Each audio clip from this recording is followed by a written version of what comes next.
வள்ளல் மீடியா நேயர்களுக்கும் உலகத்தமிழ் சொந்தங்கள் எல்லோருக்கும் வணக்கம். தொடர்ச்சியாக பாரியண்ணனை பற்றி ஒரு குறிப்பிட்ட கும்பல் வன்மத்தையும் அவதூறுகளையும் தவறான நரேஷனையும் செஞ்சிட்ருக்காங்க. அதை பற்றி பாரியன்கிட்ட கேட்டு தெரிஞ்சுப்போம். வணக்கம்ண்ணா. வணக்கம். அதை நான் ஒரு வானவில் ஆதரவாளர்கள் ஒரு வன்ம கும்பல் தொடர்ச்சியாக பண்ணிகிட்ருக்காங்க. ஒரு தப்பாகவே போர்ட்ரேட் பண்ணாங்க. நம்ம என்ன சொல்கிறோமோ அதை பற்றி தெளிவாக புரிஞ்சிக்காமல் அவங்க ரிசர்ச் பண்ணாமல் தவறாக போர்ட்ரேட் பண்ணிட்டு இருக்காங்க. ஸோ அதை பற்றி நீங்கள் சொல்லுங்கள். அடிப்படையில் ஒரு குறிப்பிட்ட கட்சி, அந்த குறிப்பிட்ட கட்சியில் ஏன் நம்ம சொல்கிறோம்னா நம்மனால அவங்களுக்கு வாக்குகள் குறைஞ்சிரும் அப்படின்னு கதறாங்க. அதனால் அந்த குறிப்பிட்ட கட்சியை வச்சே நம்ம பேசிடுவோம். அப்படியே போயிடலாம். ஒரு குறிப்பிட்ட கட்சி ஒரு வேட்பாளரை நிப்பாட்டுறாங்க. அதே குறிப்பிட்ட கட்சி முதன்முறையாக ஒரு திருநங்கை வேட்பாளரை நிப்பாட்டினாங்க.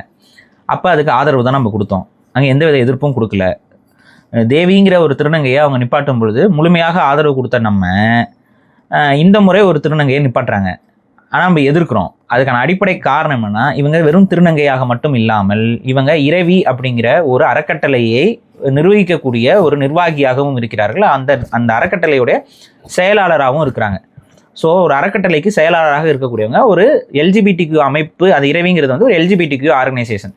இப்போ இதெல்லாம் ஒரு ரெண்டு காணொலிகள் நம்ம முன்னாடியே சொல்லியிருந்தாலும், ஒரு காணொலியை சில வன்ம கும்பல் ஒரு கேவலமான ஒரு வேலையாக ஐயா அருக்கோ அவருக்காக நிதி திரட்டுறதுக்காக போடப்பட்டிருந்த அலைப்பெண்களை காரணம் காட்டி ரிப்போர்ட் அடிச்சு தூக்கிட்டாங்க. ஸோ அந்த கேவலமானவங்க நாசமாக போட்டோம், அது ஒரு விஷயம். ஆனால் அந்த வீடியோ போனனால அந்த வீடியோவில் சொல்லப்பட்ட சில கருத்துக்களையும் இதில் நம்ம சொல்ல வேண்டியது இருக்கு. ஏன்னா அந்த வீடியோ தூக்கிட்டாங்க. இப்போ இங்கே என்ன அப்படின்னு பார்த்தீங்கன்னா, ஸோ அவங்கள வேட்பாளராக நிப்பாட்டுறாங்க. நம்ம சொல்கிறோம், இவங்க ஒரு எல்ஜிபிடிக்யூ அமைப்புக்குள்ளே இருக்கக்கூடிய ஒரு செயலாளர். அவங்கள நீங்கள் வேட்பாளராக அறிவிக்கிறதுங்கிறது நீங்கள் முன்னுக்கு பின் முரணாக பேசுவதாகத்தான் பார்க்கப்படுங்கிற ஒரு விமர்சனத்தை நம்ம முன் வச்சோம். இந்த விமர்சனத்தை நம்ம அருவருக்கத்தக்க வகையிலையோ ஒருமையிலையோ இழிவான வார்த்தைகளை பயன்படுத்தியோ கேவலப்படுத்தியோ அசிங்கப்படுத்தியோ நம்ம வெளிப்படுத்தலை. மாறாக ஒரு தர்க்க ரீதியாக இது தவறு, இது தமிழ் தேசியத்திற்கு எதிரானது, இது தமிழ் தேசியம் அல்ல அப்படிங்கிற அடிப்படையில் தான் இந்த விமர்சனம் என்பது முன்வைக்கப்பட்டிருந்தது. ஆனால் அந்த விமர்சனத்திற்கு எதிர்வினையாக இதுவரைக்கும் நான் பார்த்துக்கிட்டு இருக்கேன். முகம் தெரியாத, ஊர் பேர் தெரியாத, அதில் ஒரு காமெடி நான் சொல்கிறேன், கேட்டுக்கோங்க. அதாவது எல்லா கட்சிகளும் என்ன பண்ணுவாங்கன்னா, வேட்பாளரை மக்கள்கிட்ட அறிமுகப்படுத்துவாங்க. இவங்க மட்டும்தான் வேட்பாளரை இவங்களுக்கே அறிமுகப்படுத்திக்குவாங்க. அந்த அளவுல தான் போய்கிட்டு இருக்கு. அப்ப அந்த மாதிரி அறிவிக்கப்பட்ட ஒரு சில குரூப் இருக்கும்ல, யாருனே தெரியாத 2-3 பேர், அவங்கலாம் நம்ம கிட்ட ஒருமையில பதில் சொல்லிட்டு இருக்கிறாங்க. அவனே இவனே புடுங்கினியா கிடுங்கினியா அப்படிங்கிற ஒருமையில நம்மளும் அவளே இவளே நீலாம் பெரிய இவளா அப்படின்னு நம்மளால பேச முடியும். ஆனா எங்களுக்கு ஒரு தரம் இருக்கு. உங்களை மாதிரி தராதரமற்றவர்கள் நாங்கள் அல்லங்கிறனால இந்த மாதிரியான கருத்துக்களை எல்லாம் கடந்து போயிட்டு உங்க வன்மத்தை எவ்வளவு வேணாலும் வாந்திடுங்க. அது மட்டும் இல்லாமல் இன்னொரு சிலர் தர்க்க ரீதியாக பேசிக்கிறோம், திருநங்கைகளுக்கு எதிராக பாரிசாலன் பேசுகிறார் அப்படின்னு சொல்லி திரும்ப பழைய உருட்டுகளை எடுத்துக்கொண்டு உருட்டி கொண்டு இருக்கிறார். அதுக்காக தான் நான் ஆரம்பத்திலே சொல்றேன், முதலில் வேட்பாளராக அறிவிக்கப்பட்ட திருநங்கை அவர்களுக்கு ஆதரவாக நின்ற நாங்கள் இந்த திருநங்கைக்கு மட்டும் நாங்கள் ஏன் எதிராக கருத்து பதிவு பண்றோம்னா, முதல்ல இருந்த திருநங்கையாக இருந்த தேவி அவர்கள் எல்ஜிபிடிக்யூவை ஆதரிக்கவோ இல்லை எல்ஜிபிடிக்யூ சார்ந்த செயல்பாடுகளை தன்னை அவங்க தனிப்பட்ட ரீதியாக ஆதரிக்கல அதெல்லாம் நான் பேக்கல. அவங்க அதுல சார்ந்த செயல்பாடுல ஈடுபடாதவங்க. ஆனா இன்னைக்கு நீங்க அறிவிச்சிருக்கக்கூடிய அந்த வேட்பாளருங்கிறவங்க எல்ஜிபிடிக்யூ ஆர்கனைசேஷன்ல இருக்கிற ஒரு வேட்பாளர். அவங்க அதுல செயல்பட்டு கொண்டிருந்தவர்கள். அப்ப அதை நம்ம இதை எப்படி ஆதரிக்கிறீங்க அப்படிங்கணும். இன்னொன்னு, இன்னைக்கு வரைக்கும் என்ன அந்த இயக்கத்துடைய அந்த கூட்டத்துடைய ஒரு கொள்கையாக அவர்கள் சொல்வது என்னன்னா, நாங்கள் திருநங்கைகளை ஆதரிக்கிறோம், ஆனா ஓரணை சேர்க்கையாளர்களே ஆதரிக்கல, இயற்கைக்கு முரணாக பார்ப்போம், நாங்கள் கொண்ட இயக்கம் அதை முன்னிலைப்படுத்தாது, அதை தூக்கி பிடிக்காதுன்னு சொல்லித்தான் அந்த கட்சியுடைய தலைவர் அறிவிப்பு கொடுத்திருந்தாரு. அதையும் நம்ம ஆதாரங்கள்லாம் எல்லா வீடியோ எடுத்துட்டு போட முடியாது, ஏன்னா ரிப்போர்ட் அடிச்சு தூக்குறானுங்க. ஸோ அதனால அதெல்லாம் உங்களுக்கு தெரியும், ஒரு கான்டெக்ட் புரிஞ்சுக்கோங்க. எல்லாத்துக்கும் வீடியோ எதிர்பார்க்காதீங்க. வருது புது கண்டென்ட்டுக்கு வீடியோஸ் வருது, பட் எல்லாத்துக்கும் பழைய முன்னாடி சொன்னதுக்கெல்லாம் நீங்க எதிர்பார்க்காதீங்க. ஏன்னா ரிப்போர்ட் அடிச்சு தூக்குறதே பொழப்பா வச்சுட்டு உட்காந்துருக்காங்க. ஏன்னா வைக்கக்கூடிய கருத்துக்கு பதில் வரல, ஸோ தூக்குறாங்க. அப்போ இந்த குறிப்பிட்ட இரவி ஆர்கனைசேஷனுங்கிறது எல்ஜிபிடிக்யூ சப்போர்ட் பண்ற ஒரு அமைப்பு தான். அந்த அமைப்பு எல்ஜிபிடிக்யூவை ப்ரொமோட் பண்ற அமைப்பு தான், அது சார்ந்து செயல்படுற ஒரு அமைப்பு தான் அப்படின்னு நம்ம விமர்சிச்சிருந்தோம். அப்படிலாம் கிடையாதுங்க, அவங்க பேர்ல தாங்க எல்ஜிபிடிக்யூ, ஆனா அவங்க உண்மையாவே எல்ஜிபிடிக்யூக்கு அகேன்ஸ்டா செயல்படுறவங்க அப்படின்னு சொல்லி ஒரு தரப்பு முட்டு. அந்த தரப்பு முட்டுக்கு தான் நீங்க இந்த காணொலியில பதில் வரும். அதுக்கு முன்னாடி இன்னொரு தரப்பு ஒரு முட்டு கொடுத்துருந்துச்சு. அந்த முட்டு என்னன்னா, திருநங்கையை தாங்க ஆதரிக்கிறோம், ஓரணை சேர்க்கையாளர்கள் ஆதரிக்கல அப்படின்னு சொல்றேன். இதுல திரும்பவும் நான் சொல்றது என்னன்னா, நீங்க ஆதரிக்கீங்களேங்கிறது இல்ல, உங்க வேட்பாளர் ஆதரிச்சிருக்காருங்க. ஏன்னா அவங்க ஆதரிக்கக்கூடிய ஒரு அமைப்புல தான் அவங்க இருக்கிறாங்க. அந்த அமைப்பு LGBTQ ட்ரஸ்ட்னு போட்டிருக்குது அப்படின்னா அது LGBT எல்லாத்தையும் ஆதரிக்குதுங்கிறது தான் பொருள். பேர்லயே வச்சுக்கிட்டு நாங்க ஆதரிக்கலன்னு மாத்தி பேசுவதுல இது மாத்தி நீங்க பேசிக்கிட்டு இருந்தீங்கன்னா ஏதாவது ஒரு கொண்ட கொள்கைக்கு உண்மையா இருங்க. ஸோ அது உண்மை இல்லாம நாங்க அதை ஆதரிக்கல நாங்க இதை ஆதரிக்கலன்னு மாத்தி பேச ஆரம்பிச்சிட்டாங்க. ஏன்னா நம்ம எக்ஸ்போஸ் பண்ணிட்டோம். எக்ஸ்போஸ் ஆன வந்துட்டு இப்ப ஒரு வீட்டுக்குள்ள ஒரு திருட போறவனுங்க விளக்கு ஆன் பண்ணி லைட்டை போட்டு உடனே மாட்டினவனே என்ன சொல்லுவான், நான் திருட வந்தேன் அப்படின்னா சொல்லுவான்? சொல்ல மாட்டான். அவன் எதுக்கு சொல்லுவான், நான் வந்து சும்மா இங்க வந்தேன், ஒருத்தன் எனக்கு விரட்டினா நான் ஏறி குச்சி உள்ள வந்துட்டேன், நான் வந்துட்டு எனக்கு சில பேர் என்ன தூக்கத்திலே நடக்கிற மாதிரி நடந்து கேட்பேன், அப்படியே தூங்குற மாதிரியே நடந்து கேட்பாங்க. அதுதான் ரெஸ்பான்ஸ். இவங்களோட ரெஸ்பான்ஸ் நமக்கு என்னன்னா, தூக்கத்துல நடக்கிறவன் எப்படி நடந்து ஏமாத்துவானோ, திருட வந்தவன் மாட்டிக்கிட்டு தூங்குற மாதிரி நடந்து ஏமாத்துவானோ, அந்த மாதிரி தான் பதில் கொடுத்துட்டு இருக்காங்க நமக்கு. தூக்கத்திலே திருநங்கையை ஆதரிக்காமல் பாரி பேசுகிறார், திருநங்கைகளுக்கு எதிராக பாரி பேசுகிறார், தூக்கத்துல பதில் கொடுக்குற மாதிரி. எந்திரிங்க ராஜா, திருநங்கை எல்லாம் எதிர்க்கல, LGBTQ அமைப்பு, இரவி ஃபண்ட் ஆர்கனைசேஷன், அதைத்தான் நம்ம கேள்வி கேட்கிறோம். எந்திரிங்க எழுப்பி விட வேண்டியதா இருக்குது. ஏன்னா இதுதான் நேர்மைக்கான இவர்களுடைய அடையாளம். நம்ம ஒண்ணு பேசிக்கிட்டு இருக்கோம், இவங்க ஒண்ணு பேசிக்கிட்டு அவதூறு பரப்பிக்கிட்டு இருக்கு. சரி, ஓகே, நம்ம திருநங்கைகளை எதிர்க்கல, மாறாக LGBTQங்கிற இந்த உலக வல்லாதிக்க சக்திகளால் முன்மொழியக்கூடிய ஒரு சதிகார செயல் திட்டத்தை நாம் ஏற்கல, அதை எதிர்க்கிறோம். தமிழ் தேசத்துக்குள்ள அதை கொண்டு வரக்கூடாதுங்கிறோம். தமிழ் தேசத்துக்குள்ள கொண்டு வர மாதிரியான நடவடிக்கைகள் கண்ணுல தெரியும் போது அதையும் நம்ம எதிர்க்கிறோம். இது இவங்க வெஞ்சதுக்கு அப்புறம் தான் இதுக்கு நாங்க யோசிச்சுட்டு வந்து எதிர்க்கல, நாங்க அதுக்கு முன்னாடியே எதிர்த்துட்டு இருக்கோம். எதிர்த்துட்டு இருக்கிற ஒரு விஷயத்தை இவங்க தான் ஆதரிக்கிறாங்க. தமிழ் தேசியர்கள் எதிர்த்து கொண்டிருக்கக்கூடிய ஒரு விஷயத்த இவங்க தான் ஆதரிக்கிறாங்களே ஒழிய இவங்க ஆதரிச்சதுக்கு அப்புறம் நம்ம எதிர்க்கல. பல வருஷமாவே LGBTக்கு எதிராக பல காணொலிகள் நம்ம போட்டுக்கிட்டு இருக்கிறோம். அப்படி போட்டுட்டு இருந்தும் கூட இவங்களுக்கு சிலருக்கு புரிதல் வராம அந்த அமைப்பில் இருந்தே வேட்பாளர்கள் நிப்பாட்டுறதுங்கிறது வந்து விமர்சிக்கப்படும், கேள்வி கேட்கப்படும் தமிழ் தேசியவாதிகளால். நீங்க எவ்வளவுதான் பூசி மொழுகினாலும் அது எல்லாம் பதில் கிடையாது. இதுக்கு பதில் சரியான பதிலாக இருக்கணும். அதை விட்டுட்டு இப்படி சுத்தி சொல்றது, அப்படி சுத்தி சொல்றது. இன்னொன்று வந்து நாங்கள் மட்டும்தானே அதுக்கு சில பெண்கள்லாம் பதில் நமக்கு கொடுக்குறாங்க. என்ன மாதிரி பதில் கொடுக்குறாங்கன்னா, வந்து 8% வாக்கு வச்சிருக்கிறேன், எப்படி நீங்க கேள்வி கேட்கலாம்? 40% வாக்கு வச்சிருக்க திமுக நீங்க கேள்வி கேட்டுருக்கீங்களா? 8% வாக்கு வச்சிருக்கேன், நீ எப்படி கேள்வி கேட்கலாமா? 8% வாக்குக்கே கேள்வி கேட்க கூடாதுன்னா நீங்க கொஞ்சம் அதிகமாலாம் வாக்கு வாங்குனீங்கன்னா என்ன பண்ணுவீங்கன்னு எங்களுக்கு தெரியல. சிலர்லாம் வந்து இந்த கமெண்ட் செக்ஷன்லாம் போயிட்டு வாயை உடைக்கணும், வாயை கிழிக்கணும். ஆஹா, என்ன ஒரு தர்க்க ரீதியான, எந்த ஒரு அறிவான ஒரு பதில்களை இவைகள் எல்லாம். எவ்வளவு அறிவான ஒரு கூட்டத்தை உருவாக்கி வச்சிருக்கேன். ஒரு முட்டாள் கூட்டத்தை, ஒரு அயோக்கிய கூட்டத்தை, ஒரு ரவுடி கூட்டத்தை, தர்க்கத்தை தர்க்கமாக பார்க்க தெரியாத ஒரு அறிவிலி கூட்டத்தை தமிழ் தேசிய போர்வையை போத்திட்டு நிப்பாட்டினா அது எப்படி தெரியுமா இருக்கு எனக்கு? இந்த ஒரு படத்துல நாய்க்கு தோலை பொத்தி ஆட்டுக்குட்டின்னு சொல்லின்னு ஏதோ ஒரு படத்துல கவுண்ட் பண்ணி விற்கிறக்கு பார்ப்பான, அது அந்த மாதிரி தான் எனக்கு ஃபீல் ஆகுது. எனக்கு அப்படிதான் ஃபீல் ஆகுது உங்களை பார்த்தா. இந்த முக்காடை போட்டுட்டு தமிழ் தேசிய முக்காடை போட்டுக்கிட்டு தமிழ் தேசியவாதிகளா இவங்க. வாயை திறந்தா வன்மம், அசிங்கம், ஆபாசம், குடும்பத்தில் இருக்கிறது, மனைவி இழுக்கிறது, தாயை இழுக்கிறது, தாயை பழிக்கிறது, அத்தனையும் திமுகவுடைய அடிச்சுவடுகள் இருந்து அப்படியே பாடம் கத்துக்கிட்டு வந்துக்கிட்டு பதில் நமக்கு. அதுக்கப்புறம் அடுத்த அவங்களுக்கு இருக்கவே இருக்கு அவதூறு. விஜயிடம் பணம் வாங்கி விட்டான், டொனால்டு ட்ரம்பிடம் பணம் வாங்கி விட்டான், அதுக்கப்புறம் திமுகவிடம் பணம் வாங்கி விட்டான், அப்புறம் அதிமுகவிடம் பணம் வாங்கி விட்டான். ஒருவேளை இவங்க பண்றது அதனால அப்படி இருக்குது, அதனால நம்ம அப்படியே தெரியுது. நாங்க தான் பணம் வாங்கிட்டு நாங்க தான் எல்லாம் செலவு பண்ணிட்டு இருக்கிறோம். நீங்களாம் வந்து ஏழை பாலைகளா தான் வாழ்ந்துகிட்டு இருக்கீங்க. என்னப்பா நீங்க பேசுறீங்க? இது ஊருக்கு வெளிச்சம்பா.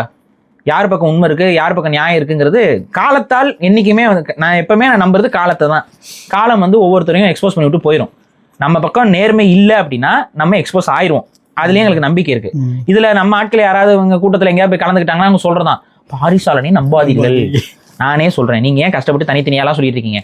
பாரிசாலனை நம்பாதீர்கள், தமிழ் தேசிய கருத்தியலை நம்புங்கள். புரியுதா? பாரிசாலனை நம்பாதீர்கள், நான் முன்வைக்கக்கூடிய கருத்தியலை பாருங்கள், அதில் பிழை இருந்தால் கேள்வி கேளுங்கள், கொஸ்டின் பண்ணுங்க. எனக்காகன்னு எதையுமே நான் வந்து இது பண்ணிக்க போறது இல்லை. ஸோ அது வந்து அது பேரு வந்து இழிவான சர்வாதிகாரம்.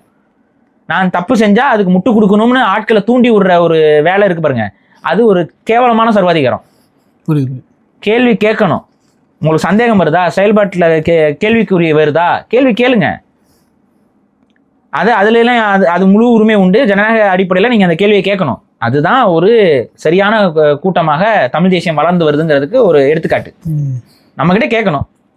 நம்ம ஒரு தப்பு பண்ணோம்னா ஏன் இப்படி சொல்றீங்க, என்ன ஆதாரத்தை வச்சு சொல்றீங்க, எப்படி இந்த குற்றச்சாட்டை முன்வைக்கிறீங்க, இந்த மாதிரி கேள்விகளை கேட்கணும். அதை விட்டுட்டு எங்ககிட்ட 8% வாக்கு இருக்கு, அதனால என்னிடம் நீ எப்படி கேள்வி கேட்கலாம், கேட்கக்கூடாது என்ன அப்படின்றது. நீங்கள் ஏன் ரூம்ல உட்கார்ந்து கொண்டு கேள்வி கேட்கிறீர்கள்? சரி, எங்க உட்காந்து கேள்வி கேட்கணும்? நான் சொல்றேன், ரூம்ல உட்காரல, நேருக்கு நேர் வந்து நான் கேள்வி கேட்க தயார், பதில் கொடுக்க நீங்கள் தயாரா? நேரத்தையும் காலத்தையும் சொல்லுங்கள். உங்கள் கட்சியிலிருந்து அதிகாரப்பூர்வமாக யாராவது ஒருத்தர், யார் வேணாலும், உங்க கட்சியிலிருந்து அதிகாரப்பூர்வமா யார் வேணாலும், தெருவாக இருக்கலாம், குளமாக இருக்கலாம், வேற எந்த இடமும், உங்களுக்கு எந்த இடம் பிடிக்குமோ அந்த இடம், அந்த இடத்துல விண்வெளியா கூட இருக்கலாம். உங்களுக்கு அவ்வளவு வசதி இருக்குது, அவ்வளவு வசதி வந்துருச்சு அப்படின்னா விண்வெளியும் கூட, விண்வெளி நாயகா அப்படிங்கிற அடிப்படையில் மேல போய் உட்காந்துக்கிட்டு கூட பேசுவோம். புரியுது. சரியா? நேர்ல வாங்க, ஒரு லைவ்ல போவோம், நீங்க என் மீது வைக்கக்கூடிய குற்றச்சாட்டு வைங்க, உங்கள்கிட்ட நான் கேட்க வேண்டிய கேள்வியும் கேட்போம். இந்த சண்டையை முடிச்சுக்குவோம். தொடர்ந்து போயிட்டு இந்த சண்டையை முடிச்சுக்குவோம். தொடர்ந்து போவானா, இந்த எனக்கும் அந்த சண்டை போடுறதுக்கு விருப்பம் இல்லை, ஆனா அந்த சண்டையை முடிச்சுக்குவோம். யாரு தயாரா இருக்கீங்க? துணிச்சல் இருந்தா வரணும். துணிச்சல் அதெல்லாம் நான் போகவே இல்லை. எதுக்கு துணிச்சல் இருந்தா வரணும், அதெல்லாம் எல்லாம் போகல. நான் வச்ச கேள்விகள், நான் வைத்த விமர்சனங்கள், காலங்காலமா என்னென்ன விமர்சனங்கள் வச்சிருக்கேன்னு இருக்குல்ல, அதுக்கான ஆதாரங்கள் இருக்குல்ல, அந்த விமர்சனத்திற்கு நான் தானே பொறுப்பு. நான் இவங்க மேல வச்ச விமர்சனம் அனைத்துக்கும் நான் பொறுப்பு. நீங்கள் என் மீது வைத்த விமர்சனம் அனைத்திற்கும் நீங்க பொறுப்பு. இந்த பொறுப்பை எடுத்துக்கொண்டு உங்க தரப்புல இருந்து ஒருத்தர், என் தரப்புல இருந்து நானே வரேன், விவாதிப்போம். யார் வந்து குற்றச்சாட்டை சரியா வைக்கிறா, யார் வந்து அவதூற வைக்கிறா, யார் வந்து எதுக்கு எப்படி ரியாக்ட் பண்றா, யார் வந்து தர்க்க ரீதியா பேசி கொண்டிருக்கிறா அப்படிங்கிறத நம்ம விவாதிச்சு பார்த்துருவோமே. ஒரு நேரலை விவாதம், ஒரு லைவ் விவாதம், நீங்களும் பதிவு பண்ணிக்கோங்க. சில நேரம் லைவ் ஃபெயிலியர் ஆயிரும், நீங்களும் பதிவு பண்ணிக்கோங்க, நம்ம கேமராவுக்குள்ளும் பதிவு பண்ணிக்கிட்டோம். ஒரு சுமூகமா முடிப்போமே இந்த விவாதத்தை. நமக்கு விவாதிக்க விருப்பம் இல்லை, ஆனா இதுக்கு தயாரா இருப்பாங்கன்னா வரமாட்டாங்க. வந்தா மகிழ்ச்சி, நல்லது, வந்தா மகிழ்ச்சி, அதை அறிவிங்க, நம்ம கலந்துக்கிறோம் கண்டிப்பா. ஸோ இதுதான் விஷயம். இப்போ இந்த மாதிரி அவதூறுகள்லாம் பல போய்கிட்டு இருக்கு, அதுக்கு நம்ம பதில் கொடுக்க வேண்டிய கடமையும் இருக்கு. அப்ப பல பேரும் கேள்வி கேட்டுட்டு, பல பேரும் என்னுடைய இதுக்கு தொடர்பு கொண்டு வந்து இதுக்கு பதில் கொடுங்க, இவருக்கு பதில் கொடுங்க, அவங்களுக்கு பதில் கொடுங்க எல்லாம் கேட்கறாங்க. அப்ப பதில் கொடுக்க வேண்டிய கடமை நமக்கு இருக்குல்ல, கொடுக்கணும்.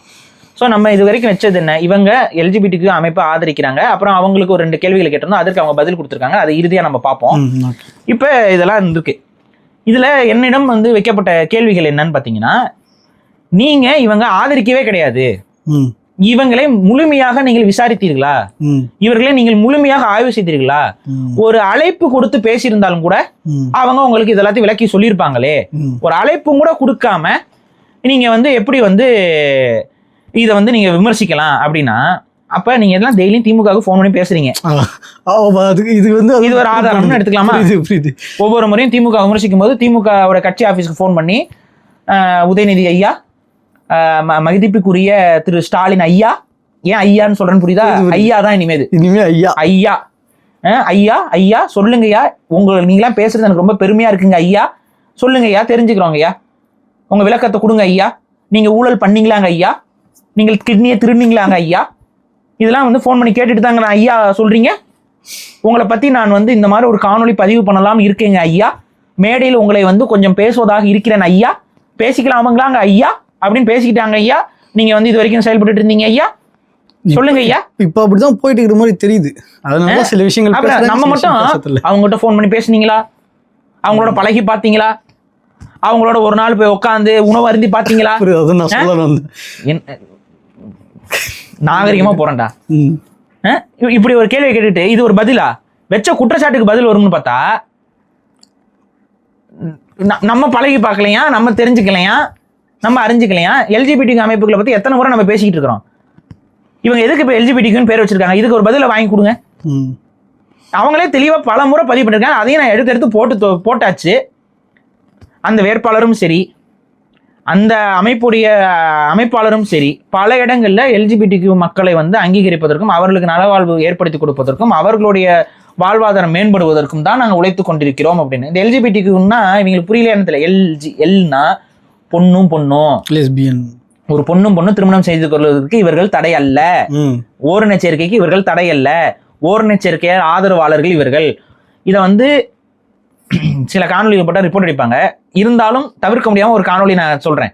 அந்த காணொலியில் நம்மிடம் ஒரு எப்படி சொல்றது, அவரை நம்மளை வந்து அவர் வந்து எப்படி சொல்றாருன்னு பார்த்தீங்கன்னா பிடிவாதக்காரங்கிறார் நம்மளை. ஏன்னா நாங்கள் கொள்கை பிடிப்போடு இருக்கிறதுனால அந்த கொள்கையை விட்டு விடாமல் இருப்பதற்காக பிடிவாதமாக தமிழ் தேசியத்தை பிடித்திருப்பதால் நம்மை பிடிவாதக்காரங்கிறான்.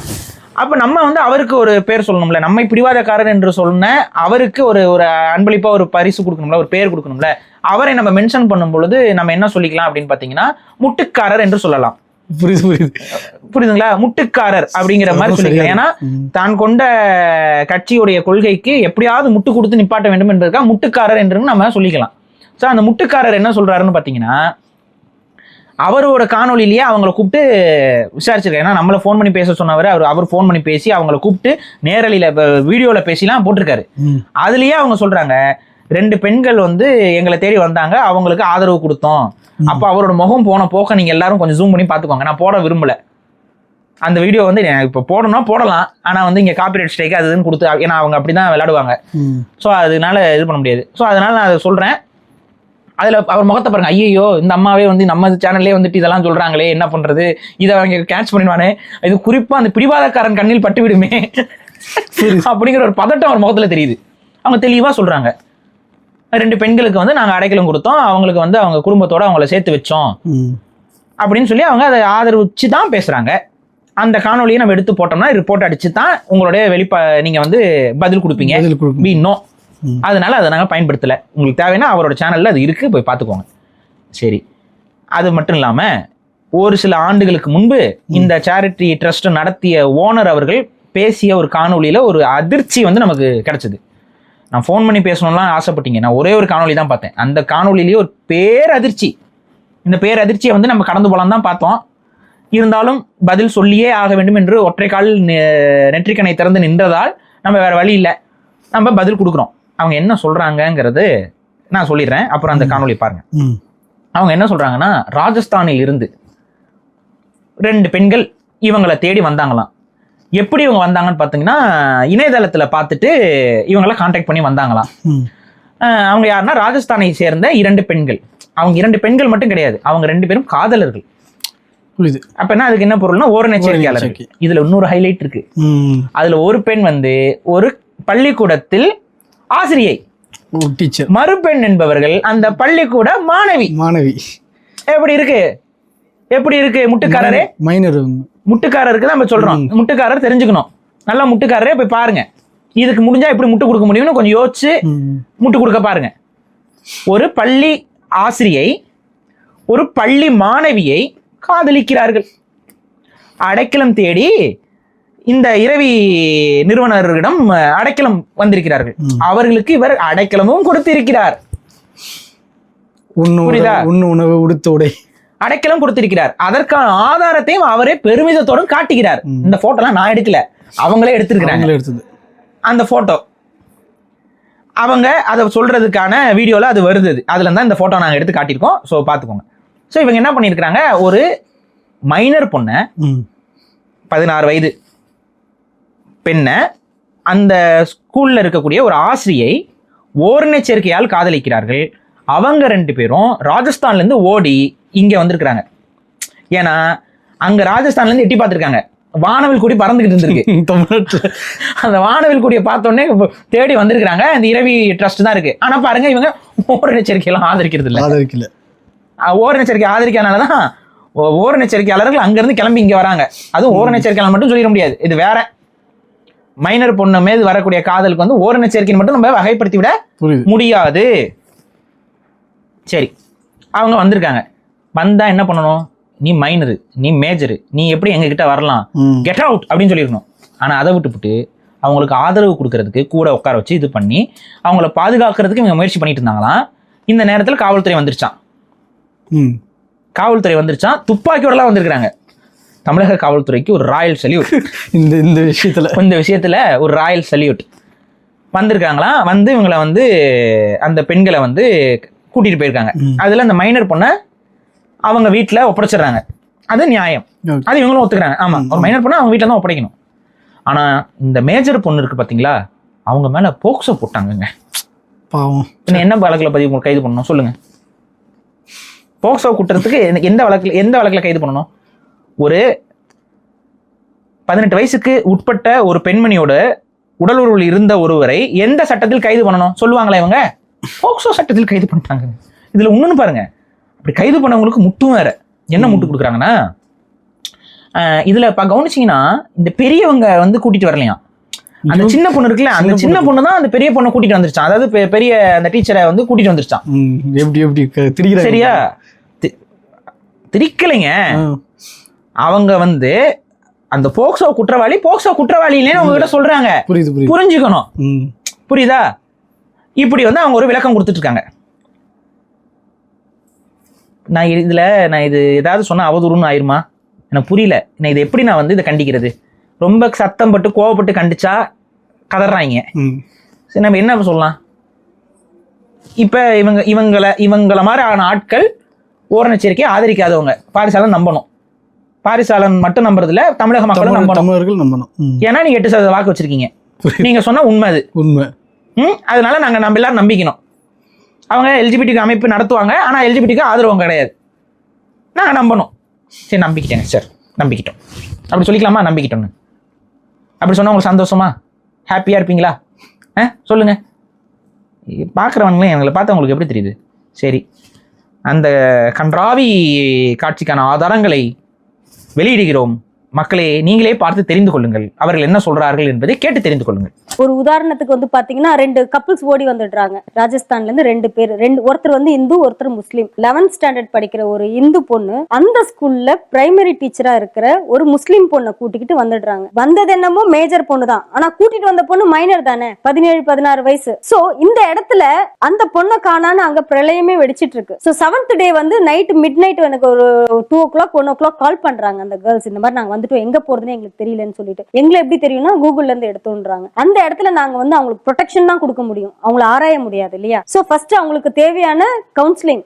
பயப்படாதீங்க, அப்புறம் நீங்க யார், எதுக்காக வந்தீங்க, என்ன உங்களுக்கு ப்ராப்ளம் அப்படின்னு சொல்லும் போது, இல்ல நான் கேர்ள்ஸ், நாங்க வந்து லெஸ்பியன்ஸ், நான் இவங்களை லவ் பண்றேன், இவங்க தான் மேரேஜ் பண்ணணும். அந்த பொண்ணுங்க கவுன்சிலிங் கொடுத்துட்டு அந்த பொண்ணுங்களோட ஸ்டேட்மெண்ட் ரெக்கார்ட் வாங்கிட்டோம், வீடியோ வாங்கிட்டோம், எல்லாமே வாங்கிட்டோம். அந்த செக்யூரிட்டியை கொடுக்கணும் ஃபர்ஸ்ட். அவங்களுக்கு அந்த செக்யூரிட்டி தைரியத்தை முதல்ல கொடுத்துட்டு, சரி வீட்டுக்கு போயிட்டு நான் ட்ரெஸ் சேஞ்ச் பண்ணிட்டு நான் வந்துட்டு நேரா நம்ம ஃபார்மாலிட்டிஸ் லோக்கல் போலீஸ் ஸ்டேஷன்ல போய் ஃபார்மாலிட்டிஸ் முடிச்சுட்டு நெக்ஸ்ட் உங்களுக்கு என்ன உதவி வேணுமோ நாங்க பண்றோம், டோன்ட் வரி அப்படின்னு கான்பிடன்ஸை கொடுத்துட்டு நான் போய் வீட்டுல ரிட்டர்ன் ஆறதுக்குள்ள போலீஸ்ல இருந்து போன் ட்ரேஸ் பண்ணி இந்த பசங்க இங்கதான் இருக்கிறாங்கன்னு சொல்லிட்டு. சோ சுத்தி அத்தனை போலீஸ் கிட்டத்தட்ட, யூ டோன்ட் பிலீவ், அவ்வளோ போலீஸும் கன்னோட எல்லாம் நிக்கிறாங்க. எனக்கு பயமே வந்துருச்சு, நம்ம என்னடா குலக்குத்தம் பண்ணுன்ற மாதிரி. ஆனா அந்த மைனர் பொண்ணுன்ற ஒரே ரீசனுக்காக அப்கோர்ஸ் நம்ம அனுப்பிச்சுதான் ஆகணும். ஆனா அங்க தீர்ப்பு என்னன்னா, இந்த பொண்ணு தான் இந்த பொண்ணை கூட்டிட்டு வந்துட்டாங்க, மேஜர் பொண்ணு தான் மைனரை கூட்டிட்டு வந்துட்டாங்கன்றதுதான் ஸ்டேட்மெண்ட் போலீஸோட. ஆனா அது இல்ல, உண்மை என்னன்னா மைனர் பொண்ணு தான் கூட்டிட்டு வந்திருக்காங்க, மேஜர் பொண்ணு கூட்டிட்டு வரல. புரியுதுங்களா? சோ இங்க வந்து தப்புன்றத வந்து 2 பேருமே தானே பண்ணிருக்காங்க.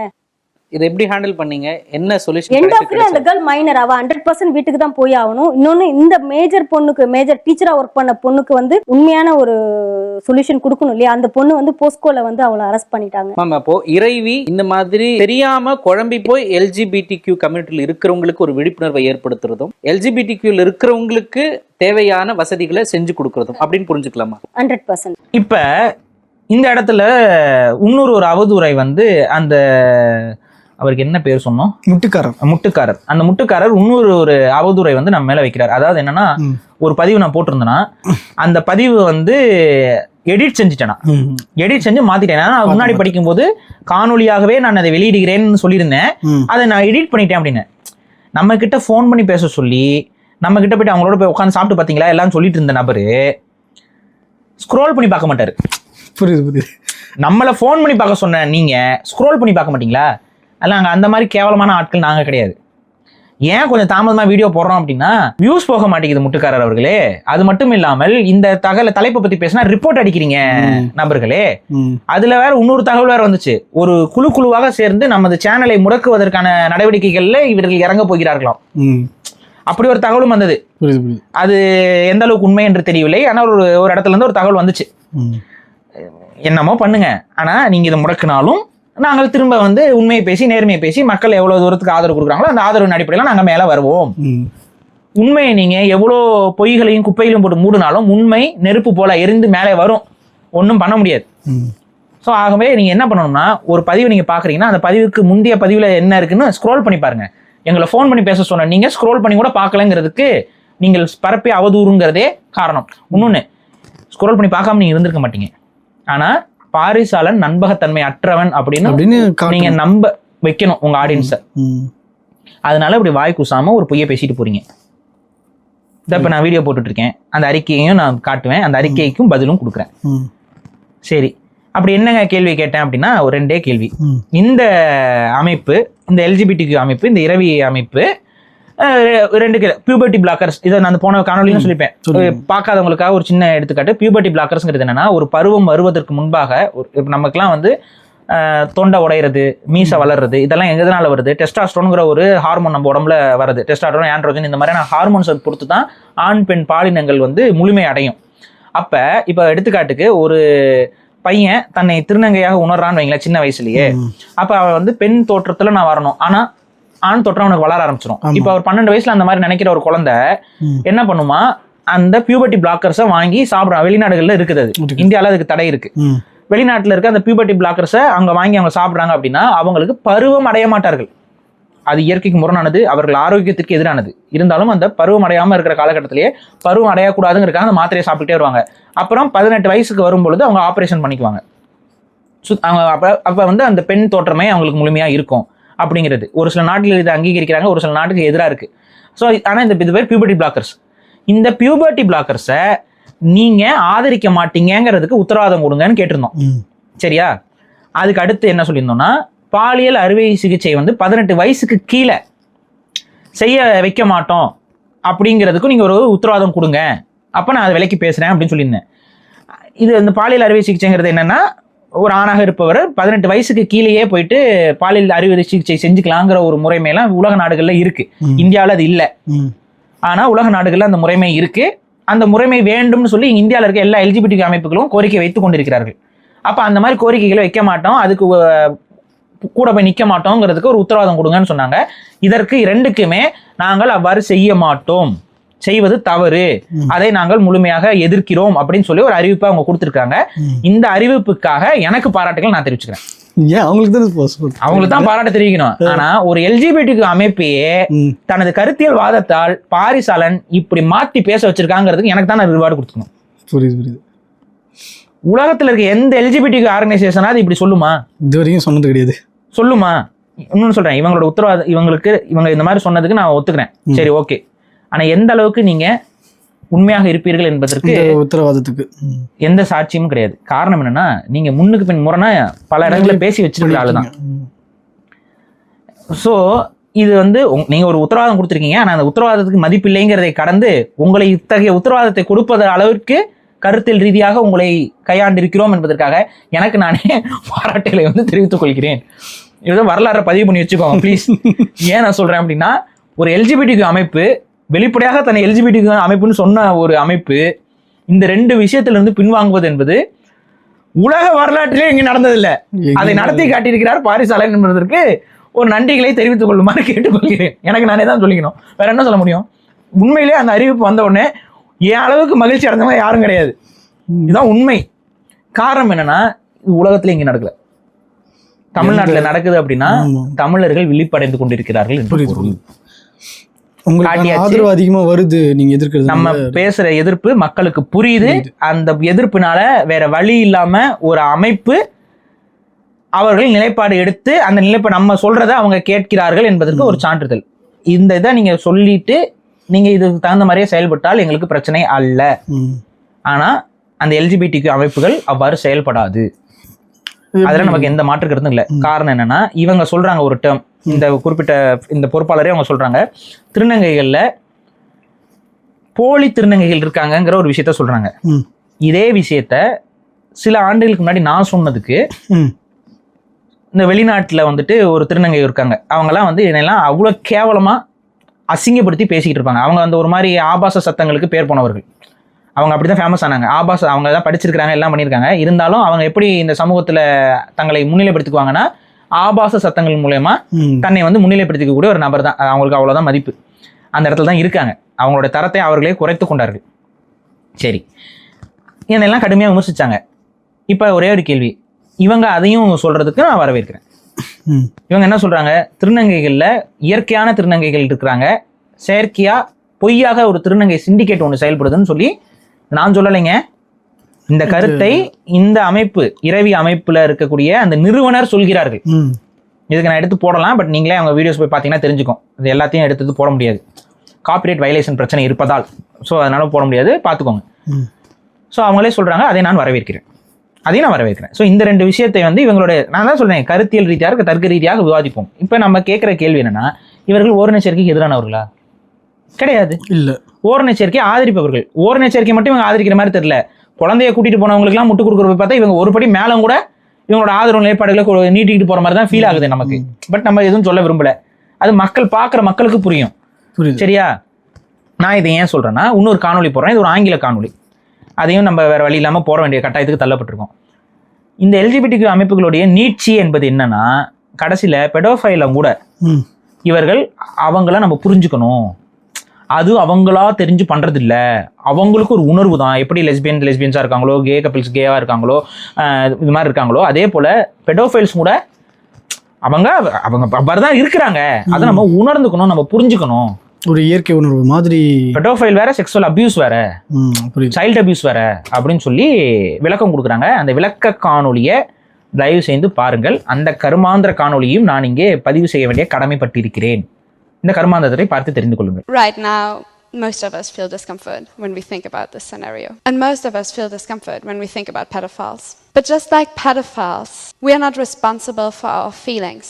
We do not choose them, but we are responsible for our actions. And we must make a decision. It is in our responsibility to reflect and to overcome our negative feelings about pedophiles and to treat them with the same respect we treat other people with. We should accept that pedophiles are people who have not chosen their sexuality and who, unlike most of us, will never be able to live it out freely if they want to lead an upright life. We should accept that pedophilia is a sexual preference, a thought, a feeling, and not an act. We should differentiate between child sexual abuse and pedophilia.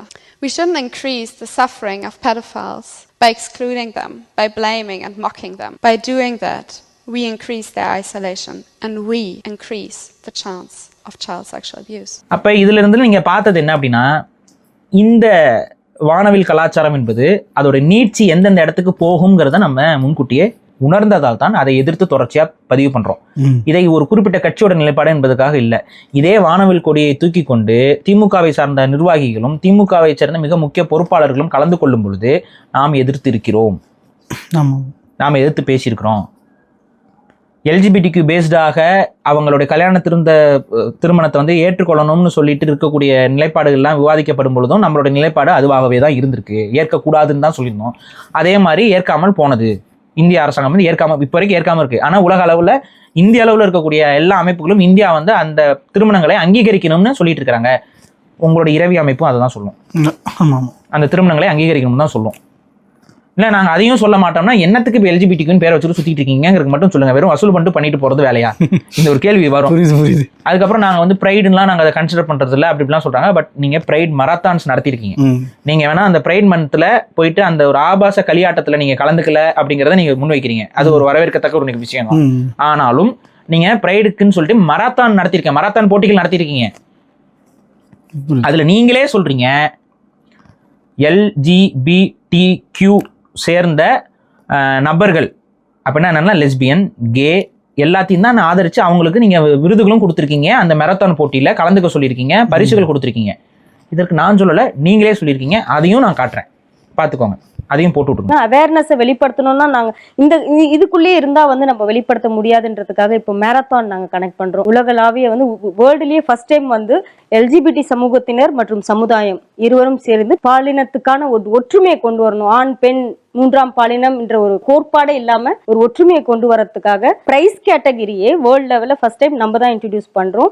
மேல், female, அதுக்கப்புறம் வந்து lesbian, K, bisexual, transgender. இந்த டிரான்ஸ்ஜெண்டர்லயும் வந்து பாத்தீங்கன்னா டிரான்ஸ்மேன் and trans woman, அதாவது திருநங்கை, திருநம்பி, அதுக்கப்புறம் குவேர் people, இவங்களுக்குமே category wise பிரிச்சு அவங்களுக்கு first prize, second prize, third prize நம்ம கொண்டு வரோம். ஸோ மொத்தம் 216 பேருக்கு வேர்ல்டுலயே ஃபர்ஸ்ட் டைம் வந்து we are introducing it.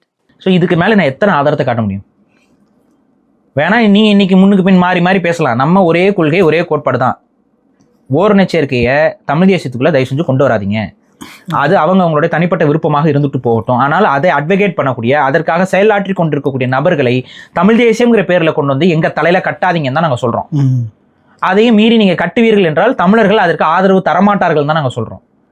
இந்த உண்மையை நான் பேசுவதற்காக உலகத்தில் இருக்கக்கூடிய அத்தனை தமிழர்கள் என்னை வெறுத்தாலும் உண்மையின் பக்கம் நின்றான் பாரிசாலன் தான் இருப்பேன். புரியுது. இதுக்கு நீ என்ன வேணாலும் அவதூற பேசு, என்ன அசிங்கத்தை வேணாலும் பேசு, இவர் இங்க காசு வாங்கிட்டாரு, அவர் அங்க காசு வாங்கிட்டாரு, என்ன இலவ வேணாலும் பேசு. ஆனா இந்த விஷயத்துக்கு நான் எதிர்ப்பேன். இது பதிவு பண்ணி தான் தீர முடியும். இதை தமிழ் தேசத்துக்குள்ள, தமிழ் நேஷனலிசத்துக்குள்ள இதை நீங்க கொண்டு வரக்கூடாது. இந்த அளவுக்கு நம்ம உறுதியா இருக்கிற இடத்துல இன்னொரு அந்த முட்டக்கூடிய நபர் இருக்காருல்ல, அவர் பேர் என்ன? முட்டுக்காரர். எனக்கு மறந்துடுது. அந்த முட்டுக்காரர் வந்து என்ன சொல்றாருன்னு பாத்தீங்கன்னா, அடுத்து ஒரு இதை வைக்கிறார். இந்த விஷயத்துக்கு எதுக்குமே சம்பந்தம் இல்லாத ஒரு விமர்சனம். அது என்ன விமர்சனம்னா, பாரிசாலன் சொல்றதுலாம் உண்மை கிடையாது, அவர் பேசுறதுலாம் பொய்யும் இருக்கு, அதனால பாருங்க இது எதுக்குன்னா நம்ம கிரெடிபிலிட்டி உடைக்கணுமா. அந்த பாண்டிய மன்னனை பத்தியா? ஆமா, பாண்டியரை பற்றி சொல்லியிருக்காங்கல்ல. நீங்க இங்க பாத்தீங்கன்னா, தலையாலங்கானத்து செருவென்ற பாண்டிய நெடுஞ்செழியன தலையாலங்கானத்து செரு நின்ற பாண்டிய நெடுஞ்செழியன் என்று ஒரு மாபெரும் வரலாற்று பிழையை பாரி செய்து விட்டார். ஒரு 3 தடவை அதே சொல்லிட்டாரு. 3 முறை வந்து செரு வென்றங்கிறதுக்கு பதிலா நின்ற, வென்றங்கிறதுக்கு பின்னா நின்ற. நான் என்ன சொல்றேன்னா, அந்த முட்டுக்காரரை வென்ற நின்ற வென்ற நின்ற வென்ற நின்ற வென்ற நின்ற வென்ற நின்ற வென்ற நின்றன்னு நீங்க பாடணும். இப்படி பாடும் பொழுது எத்தனை முறை நின்ற வென்றங்கிறது மாறி வருதுங்கிறத நாங்க அப்ப பாக்குறோம். அப்படி ஒரு காணொலியை முடிஞ்சா ஒரு சேலஞ்சா நாங்க உங்களுக்கு முன்வைக்கிறேன். வேகமா வென்ற நின்ற வென்ற நின்ற வென்ற நின்ற வென்ற நின்றன்னு சொல்லணும். வாழைப்பழம். இது ஒரு பிறழ்வு. பேசும் பொழுது ஒரு ஏதோ ஒரு சிந்தனை ஓட்டத்துல வென்றங்கிறது வந்து நின்றேன்னு என் வாயில தவறாக வந்துடுது. இது அறியாமல் வரக்கூடிய தவறு. சில அரசியல்வாதிகள்லாம் தனது கட்சி கூட்ட மேடையிலே நின்றுக்கிட்டு உதயநிதி ஸ்டாலின் இல்ல உதயசூரியன் சின்னத்திற்கு வாக்கு செலுத்துங்கன்னு சொல்லி பேசியிருக்கிறாங்க. இப்ப அவங்களெல்லாம் என்ன சொல்லலாம்? அவங்களெல்லாம் அப்படியே போயிருங்கன்னு சொல்லிடலாமா? அரசியல் விட்டு வாய் தவறி வர வார்த்தையை எடுத்துக்கிட்டு விமர்சனம் பண்ணணும்னு வந்துட்டீங்க அப்படின்னா எவ்வளவோ பண்ணலாம். இதுக்கு மேல நான் என்ன பதில் சொல்றதுன்னு எனக்கு தெரியல. சரி, உங்களுக்கு நாங்கள் வைத்த பெயருக்கு உண்மையாக இருக்கிறீர்கள் அப்படின்னு வேணா வச்சுக்கலாம். என்ன பேரு? முட்டுக்காரர். அந்த முட்டுக்காரருங்கிற பேருக்கு நீங்க உண்மையா இருக்கீங்க. சரி, அடுத்து இன்னொன்னு, இந்த பாண்டிய வரலாறை எடுத்தே ஒரு இது சொல்றாரு. அவர் அப்படிதான் சொன்னாரு, பரவாயில்ல. இதுல நீங்க கவனிச்சீங்க அப்படின்னா, தலையாலங்கானத்து செருவென்ற பாண்டிய நெடுஞ்செழியனை ஆரிய படை கடந்த பாண்டிய நெடுஞ்செழியனுக்கு காலத்தில் முந்தியவர்னு பேசிட்டாரு. அது எவ்வளவு பெரிய வரலாற்று பிழை தெரியுமா அப்படின்னு சொல்லி ஒரு கருத்தையும் அவர் முன்வைத்திருந்தார். இதுல என்னன்னா, வரலாற்றை நாங்களாம் சரியாதான் படிச்சிருக்கோம் மகிழன். தயவு செஞ்சு நீங்க 10 புத்தகத்தை படிக்கிறேங்கிற பேர்ல குழம்பிக்காதீங்க.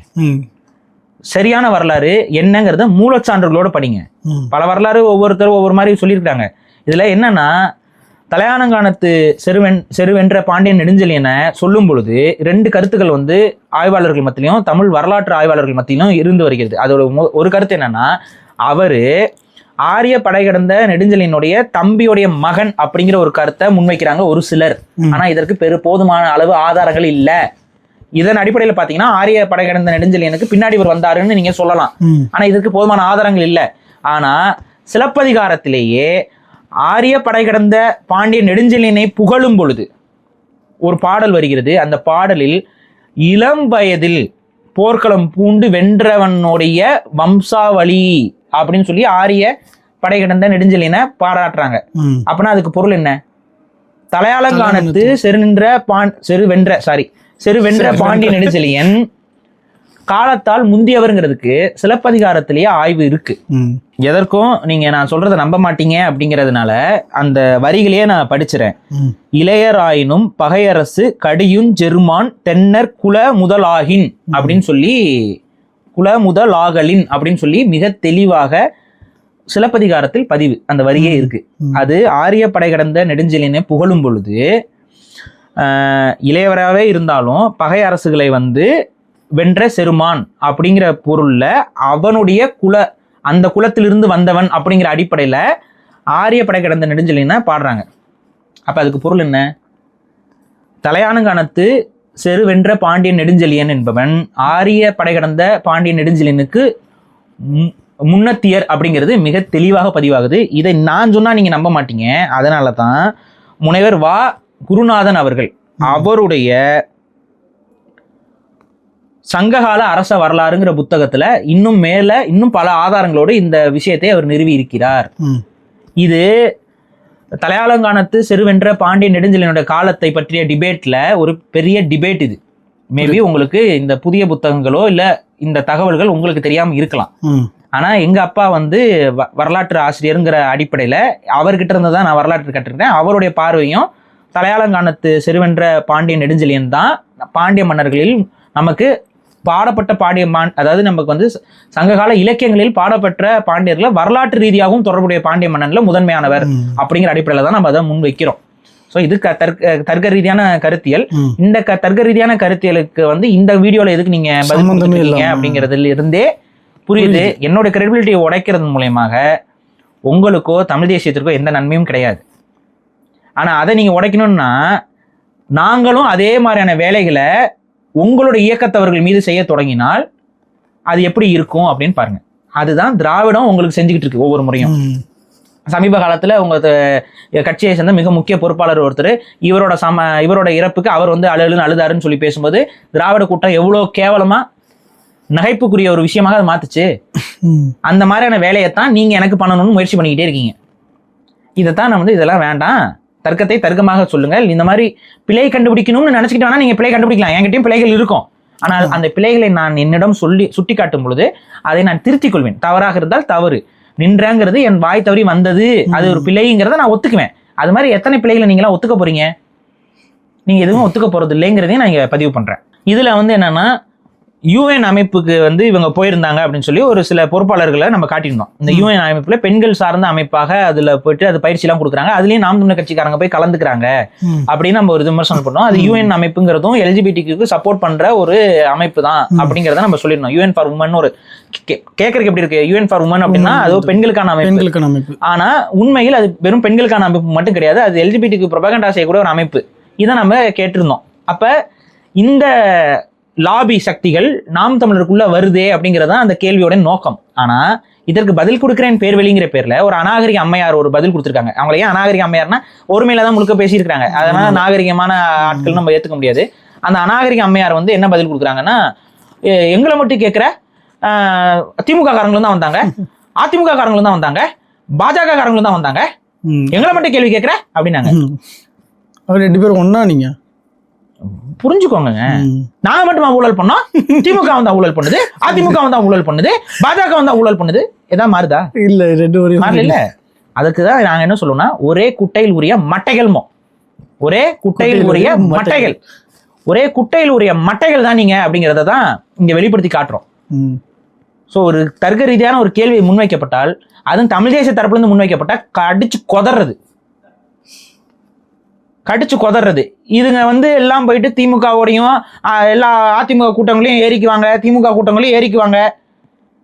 அதெல்லாம் நாங்க வந்து கடந்து போயிடணும். அதெல்லாம் கேள்வி கேட்கக்கூடாது. நம்ம ஒரு இடத்துல செயல்பட்டோம்னா போனோம்னா அது 1000 நொட்டை சொல்றது, 1000 கேள்வி கேட்கறது. ஆனா கடைசியில வன்மை வந்து பாரிசாலனுக்கு. இப்ப இதுக்கும் வந்து அந்த பதில்களோட நான் கடந்து போயிருப்பேன். ஆனா நீங்க அதோட நின்னீங்களா? அதுக்கு அடுத்து எவ்வளவு அவதூறுகள், எவ்வளவு அசிங்கமான விஷயங்களை நீங்க செஞ்சுட்டு இருந்தீங்க. நீங்க என்னென்ன அசிங்கத்தெல்லாம் செய்றீங்கிறது அந்த அசிங்கங்களை பார்ப்பவர்களுக்கு தெரியும். அதை எடுத்து போட்டு நான் காமிச்சு நான் வந்து இது பண்ணிட்டு இருக்க வேண்டிய அவசியம் இல்லை. ஆனா நீங்க என்னென்ன அசிங்கங்கள் பண்றீங்கிறது உங்களுக்கே தெரியும். இது போக இன்னொன்னு, இதை வந்து இந்த அம்மையாருடைய முகத்தை வந்து போடுறதுக்கு நமக்கு விருப்பமே இல்லை, அதனால பிளர் பண்ணி போட்டுறோம். ஆனா இவங்க வந்து பாத்தீங்கன்னா அந்த அமைப்புடைய அந்த கட்சியுடைய மிக முக்கிய பொறுப்பாளர், அதாவது வெளிப்படையா சொன்னா ஐடி விங்குடைய தலையாய பொறுப்பாளரே இவங்க தான். இவங்க சமீபத்திய ஒரு பேட்டியில அவங்க சொன்னது, ஏன் சமீபம்னா அது முன்னாடிலாம் அவங்க சொல்லல, ரொம்ப இப்பதான் சொல்லியிருக்காங்க, இந்த சர்ச்சையெல்லாம் ஆனதுக்கு அப்புறம் சொல்லியிருக்காங்க. அப்ப அந்த பேட்டி கேட்கக்கூடிய ஒரு நபர் வந்து என்ன சொல்றாருன்னா, எல்ஜிபிடிக்கு அமைப்புக்கு நீங்க ஆதரவு இல்லை அப்படின்னு சொல்லியிருந்தீங்களே, அது என்ன அப்படின்னு சொல்லி கேட்கும் பொழுது, எதற்கும் அந்த காணொலி நான் முதல்ல போட்டுறேன், அதை நீங்க பாத்துருங்க. பார்த்துட்டு அதுக்கப்புறம் நாங்கள் என்ன விளக்கம் கொடுக்குறோங்கிறதையும் பார்த்துருங்க. எங்களுக்கு முக்கியமாக எல்லா கட்சியோட எங்களுக்கு வந்து எங்கள் கருத்துக்களை பேசுறதுக்கு வந்து ஒரு சுதந்திரம் கொடுக்கப்பட்டிருக்கு அண்ணன் சீமான் அவர்களால். நான் வந்து கட்சியோட முரண்படுறேன். இப்போ வந்து கட்சி வந்து எல்ஜிபிடிக்யூ சார்ந்து எந்த நிலைப்பாடும் முழுமையாக எடுக்கல. ஆனால் டிரான்ஸ்ஜெண்டர் விமெனுக்கு வந்து ஒரு கேண்டிடேசி கொடுத்துருக்காங்க. ஆர்கே நகரில் 2016 அம்மையார் ஜெயலலிதா அவர்களுக்கு எதிர்த்து வந்து நம்ம நாம் தமிழர் கட்சி நிறுத்தினது வந்து ஒரு திருநங்கையை தான் நிறுத்தினாங்க. இந்த மாதிரி டிரான்ஸ்ஜெண்டர் ஐடென்டிட்டி பாலிடிக்ஸை வந்து அண்ணன் சீமான் அவர்களாகட்டும் இது மறுக்கலை, அவங்களுக்கு பிரதிநிதித்துவம் தேவை அப்படின்ட்டு இருக்காரு. இப்போ இது வந்து ஒரு இவால்விங் ஐடியாலஜி தான். இந்த தமிழ் தேசிய அரசியல் வந்து இவால்விங் ஐடியாலஜி. இல்லை நீங்கள் சொல்கிற மாதிரி இன்க்ளூசிவாக தான் இருக்குன்னா இது இன்க்ளூசிவாக அதை பார்க்குதான்னு கேட்குறேன். பிறப்புக்கும் எல்லா உயிருக்கும், அதுதான் எங்களோட சித்தாந்தம். இது இவங்க வந்து ஒடுக்கப்படுறாங்களா, இது வந்து ஏன்னா இது பின்னாடி ஒரு மாஃபியா, ஏன்னா ரெண்டு கான்செப்ட் நம்ம பேசுவோம் இருக்கு, உறுதியா இருக்கு. இப்ப ஃபார் ரேடிகலிசம், ரொம்ப எக்ஸ்ட்ரீமிஸ்ட் ரேடிகலிசம் பேசிட்டு இந்த அமெரிக்கா போன்ற நாடுகள்ல வந்து ரொம்ப ஒரு அதாவது எப்படி சொல்றது, இந்த இனப்பெருக்கத்துக்கு எதிரான ஒரு கோட்பாடாக தான் இந்த எல்ஜிபிடிக்யூவை பார்க்குறாங்க.